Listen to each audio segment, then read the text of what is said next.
Xin chào mấy chị yêu. Tầm màu cổ thêu ép đá lai đục lỗ, hôm nay em Trang về thêm màu mới nè mấy chị. Màu vàng rồi màu vàng da nữa mấy chị yêu nha. Có rất là nhiều màu, tổng cộng em Trang hiện nó có 15-16 màu luôn mấy chị. Mấy chị thích sáng, thích trẻ, thích nhu hay thích tối gì cũng có đủ hết mấy chị nha. Đặc biệt là quần đợt này em Trang cắt dài chỉ 91 thôi mấy chị. Ống quần là 40 ha. Phần trước thì em may bản cho nên mặc nó rất là phẳng, nó không có bị nhăn ở cái phần bụng mấy chị nha. Phía sau lưng thun cho mấy chị đi mặc vào cởi ra rất là thoải mái luôn. Rồi túi hai bên sau mấy chị ơi, mẫu này thì bên trong quần có lót hết mấy chị nha. Rồi cổ em thêu bằng máy rất là đẹp mấy chị, dập kim cực kỳ là bóng luôn mấy chị nha. Mịn, đảm bảo là không có xù, không bong tróc mấy chị ơi.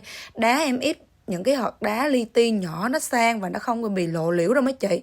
Lai đục lỗ nên rất là sang trọng luôn mấy chị ơi. Size từ 50 đến 80 kg mấy chị ơi. Bên em mua 2 bộ là hỗ trợ miễn ship nha, nhận hàng kiểm tra thanh toán ạ.